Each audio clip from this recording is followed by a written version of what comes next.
E aí, leitores do meu coração, tudo bom com vocês? Eu certamente espero que sim. Para quem não me conhece, meu nome é André Campos e eu lhes desejo as boas-vindas ao Um Nerd Lê. E hoje a gente vai dar início à nossa série de indicações. O livro de hoje foi uma indicação da Mari Reis do Sobretudo Livros. Depois eu deixo os links dela aqui embaixo. E o livro que ela me indicou para ler foi um dos grandes clássicos da literatura brasileira e considerado até um clássico da literatura mundial, que é Grande Sertão Veredas. Grande Sertão Veredas é um livro do João Guimarães Rosa que, assim como outros autores, como Graciliano Ramos, por exemplo, valorizam muito o regionalismo da cultura brasileira. Só que não só ele valoriza o regionalismo, como ele opta por escrever o livro na forma de quase um diálogo. É um lado só de um diálogo, na verdade. Então quem está contando a história pra gente é o Riobaldo, que é esse jagunço, e a história toda é contada como se fosse ele conversando com a gente, conversando com o leitor. Inclusive alguns trechos em que ele estaria respondendo algumas perguntas que essa figura do leitor teria feito. A edição que eu tenho é uma edição da Biblioteca do Estudante, da Nova Fronteira, é uma edição mais antiga, na verdade a edição nem é minha, é do meu pai, eu peguei emprestado, ok? Não é muito especial, mas quando eu for deixar os links lá embaixo, eu vou deixar os links de algumas edições mais atuais para vocês, ok? Então tá. Grande Sertão Veredas, ele é escrito na forma desse diálogo, ele é escrito com esse regionalismo, e além de tudo ele usa um português um pouco mais rebuscado. Então essa mistura do coloquialismo regional com esse linguajar um pouco mais sofisticado gera um livro que é um pouco mais denso e um pouco mais complexo de ler. Como muitos dos grandes clássicos, o Grande Sertão Veredas ele tem várias camadas de leitura. Então você pode ler ele só como uma história, só como um livro, e ele vai ser entretenedor dessa forma. Mas existem também as camadas da gente entender o contexto, de quem era Guimarães Rosa, do que ele estava querendo dizer com isso. Fazer uma leitura um pouco mais completa, um pouco mais dedicada. Não que eu não ache isso muito interessante, eu acho na verdade, mas aqui a ideia é a gente ter uma conversa mais sobre a história, sobre o livro como livro. A gente entender a história que está sendo contada nesse livro, ok? Mas só pra gente falar rapidinho, para vocês entenderem um pouco de onde isso vem, o João Guimarães Rosa, ele foi um diplomata brasileiro e ele era um grande intelectual brasileiro. Então, o livro reflete um pouco isso, essa valorização cultural dele. O livro se passa, como eu falei, é o Riobaldo contando a história dele, e ele é estruturado da mesma maneira que as noveletas de cavalaria ou as novelas de cavalaria. Então você vai ter no começo um resumão do que vai acontecer e depois a história em si contada em detalhes.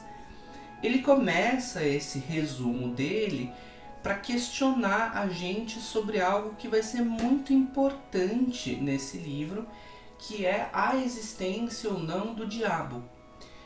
O livro Grande Sertão Veredas ele ganhou o apelido carinhoso de O Fausto Brasileiro, justamente por causa de um pacto faustino que vai aparecer mais pra frente no livro. A gente vai falar sobre isso quando chegar lá. Mas só para vocês entenderem, o pacto faustino ele é essa ideia de você fazer um pacto com o diabo em troca de alguma coisa. Então, por tratar desse pacto faustino, é tão importante ele começar o livro questionando com a gente sobre a existência ou não do diabo. E daí depois debatendo sobre isso conforme ele conta a história da vida dele. A história da vida dele começa com ele ainda criança.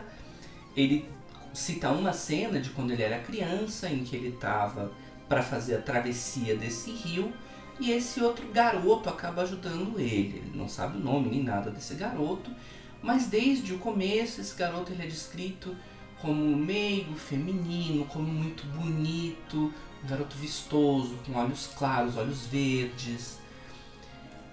Eles fazem essa travessia, tem uma cena que eu acho muito legal, em que um garoto mais velho vai mexer com eles, vai provocar justamente por causa dessa feminilidade desse outro garoto, e o garoto provoca, ele acaba enfiando uma lâmina no estômago desse garoto mais velho. Então, enfim, a gente já vê daí que essa figura é bem forte, é bem marcante na história. Muito bem. A história do Riobaldo segue. Ele é mandado para esse padrinho no começo da adolescência, que cuida muito bem dele. Esse padrinho manda ele para uma cidade, leva ele a uma cidade próxima, manda ele a uma cidade próxima para que ele estude, para que ele se eduque. O Riobaldo, ele então se dedica bastante aos estudos, ele estuda bastante, mas ele tem sempre no fundo da mente aquela maravilha, aquele deslumbramento com os jagunços. Em um determinado ponto, na alta adolescência do Riobaldo, ele decide fugir. Então ele foge do sítio desse padrinho, e ele vai pensar em como é que ele vai fugir.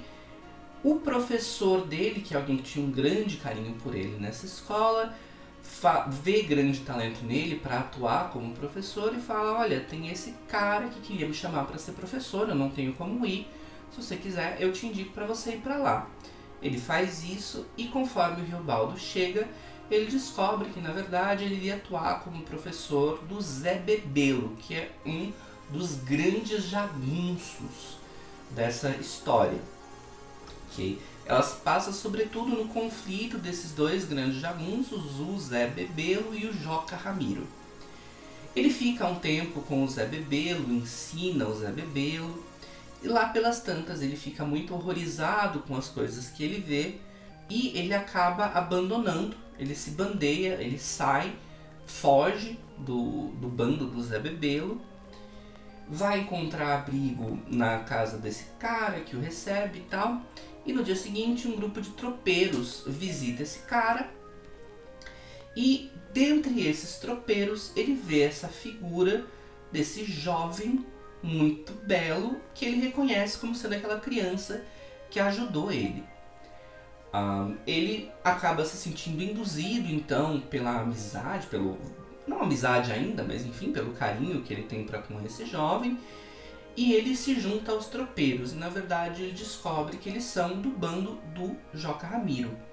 Ele acaba se bandeando pro lado do Joca Ramiro. E aqui vale uma inserção que, pensando muito, muito friamente, a história de Grande Sertão Veredas nada mais é do que virei um jagunço para ficar com boy. Mas na verdade não, isso é um pouco de exagero meu, mas é algo que me ocorreu. Enfim, ele se bandeia com esse grupo, eles ficam um tempo lá nesse posto avançado e eventualmente vão se juntar ao resto do bando. Ainda não conhecem o próprio Joca Ramiro, mas se juntam ao resto do bando. A história continua acompanhando o Riobaldo e essa figura, esse outro garoto, que a gente descobre se chamar Diadorim, que é meu personagem preferido do livro, conforme tem essa guerra entre os homens do Zé Bebelo e os homens do Joca Ramiro. A guerra tem o seu desenlace, tem o seu final, que acaba seguindo para uma cena de um julgamento. Esse julgamento transcorre, ele termina, e em decorrência desse julgamento, uma morte acontece que vai ser muito impactante para o Diadorim e, por consequência, para o Riobaldo. Na verdade, para todo o grupo de jagunços que estava lá. Eles decidem que querem se vingar da pessoa que causou essa morte, e aí começa uma segunda parte dessa história, que vai acompanhar essa jornada de vingança deles.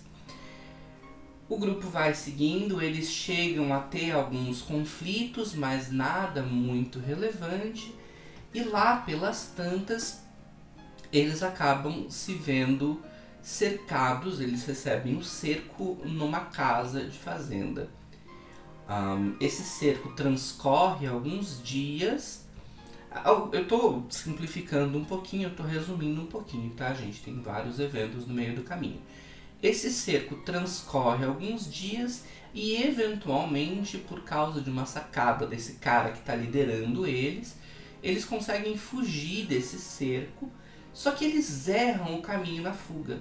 E eles vão parar nesse lugar estranho, nesse lugar desconhecido para eles, próximo a uma região que é chamada no livro de Veredas Mortas.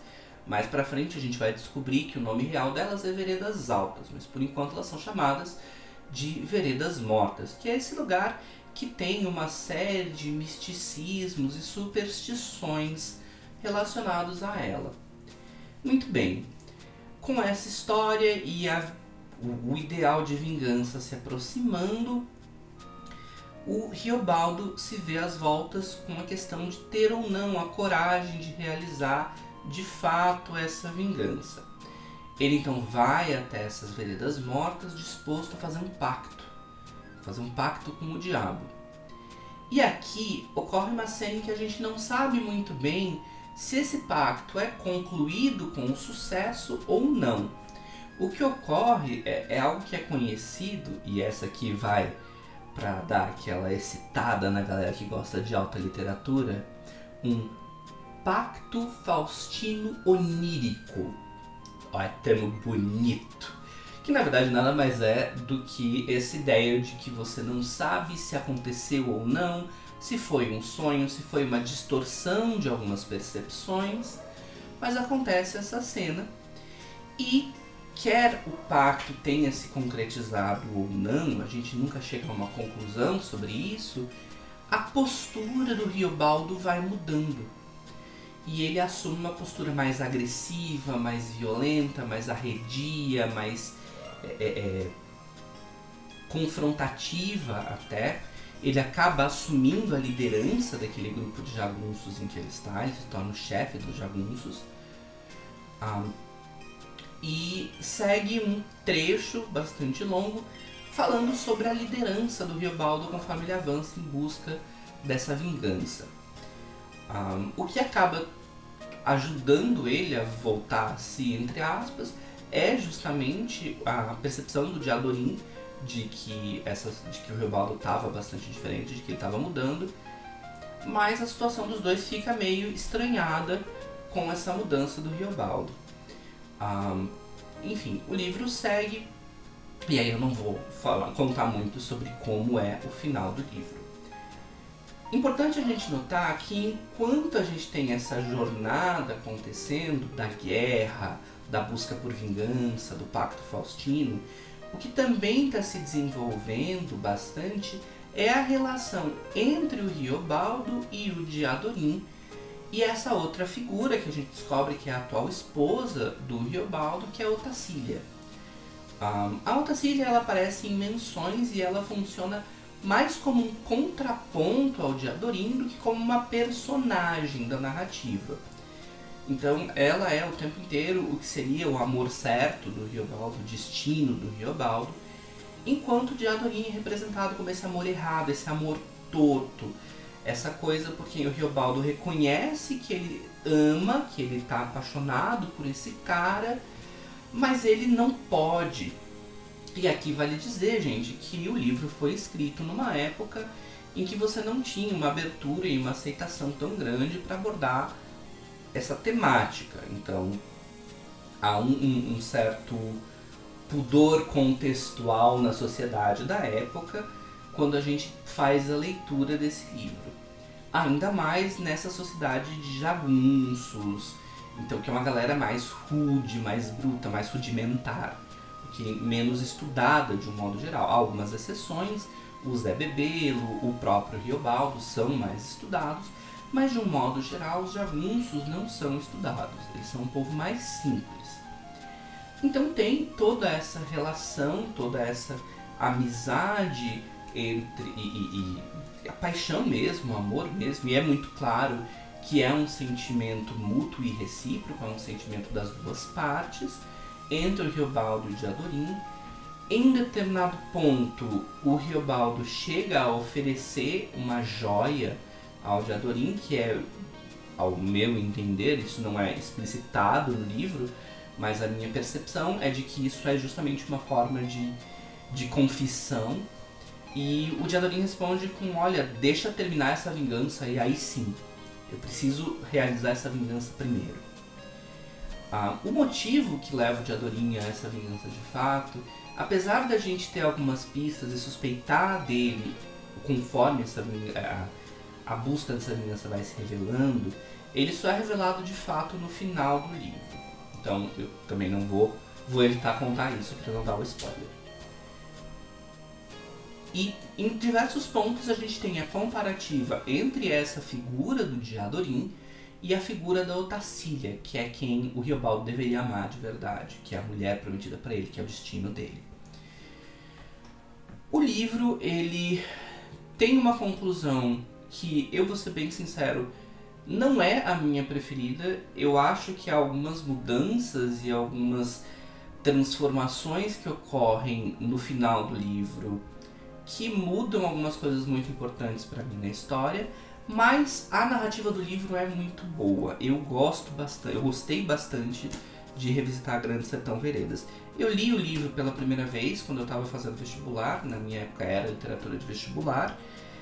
Confesso que eu não tinha o tipo de bagagem literária para realmente aproveitar e assimilar o livro, que hoje eu tenho um pouco mais. Ainda assim, eu acho que mesmo conhecendo as grandes obras que levaram, que conduzem a uma compreensão mais profunda do livro, o Fausto do Goethe, com o qual o livro é frequentemente comparado, o Dr. Fausto do Thomas Mann, que é quase uma resposta ao Fausto do Goethe, as novelas de cavalaria como Dom Quixote. Ainda assim, eu reconheço e percebo que há muito da profundidade real do livro em que talvez eu ainda precise acessar, eu talvez ainda não tenha o ferramental necessário para acessar. Eu achei uma citação, conforme eu estava pesquisando alguns materiais de referência para o livro, que é a seguinte, de que existem pessoas que nunca leram Grande Sertão Veredas e pessoas que nunca pararam de ler Grande Sertão Veredas. E eu acho que eu talvez me inclua nesse segundo grupo. É um livro que eu certamente vou precisar revisitar posteriormente. O livro, como eu falei, não é fácil, não é simples. Ele é uma leitura mais densa, ele é uma leitura pesada. Ele tem essa estrutura e esse linguajar um pouco mais complexos. Em diversos pontos, eu diria que ler em voz alta facilita a compreensão, porque ele é escrito para ser algo oral, para ser uma reprodução oral, um diálogo vocalizado. Então você falar as coisas em voz alta facilita. Mas ainda assim eu acho que não é um livro de todo simples de ler, ok? Você provavelmente vai gostar de Grande Sertão Veredas. Se você gosta desses livros mais clássicos, se você gosta de noveletas de cavalaria, e se você gosta de livros com essa pegada mais faustina, do Pacto Faustino. Você provavelmente não vai gostar de Grande Sertão Veredas se você está mergulhando no mundo da leitura agora, se você não tem um hábito de leitura mais intenso. Okay? Uma coisa que vale dizer é, se você já está acostumado a ler João Guimarães Rosa, a leitura de Grande Sertão Veredas certamente será muito mais simples do que se você é alguém que não está acostumado a ler a literatura do Guimarães Rosa. Mas basicamente é isso, guys. Então, é um livro muito bom, é um livro que eu recomendo, ok? É uma leitura que eu acho muito importante. Se você é alguém que quer entender mais sobre a literatura brasileira, eu acho que Guimarães Rosa é um grande nome a ser lido. Como eu falei, é um livro lento, é um livro denso, é um livro pesado, ok? Eu recomendo buscar, se você quiser realmente entender com mais profundidade essa leitura, eu recomendo buscar um material para acompanhar a leitura. Então você tem grandes materiais que comparam até o Grande Sertão Veredas com o Fausto do Goethe, ok? Mas enfim, não vou ficar entrando muito nessa seara. Como eu falei, não é o objetivo. Aqui eu quero falar da história do Grande Sertão Veredas, ok? Então é isso. eu vou ficando por aqui.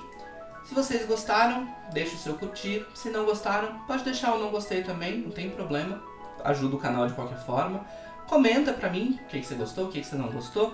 Você já leu Grande Sertão Veredas? Qual foi a sua experiência? Você não leu, quer ler Grande Sertão Veredas? Comenta aí embaixo, ok? Compartilha, se inscreve, lembra de clicar no sininho para ele avisar quando eu soltar um vídeo novo. E é isso, guys. Eu vou ficando por aqui. Um beijão e até a próxima.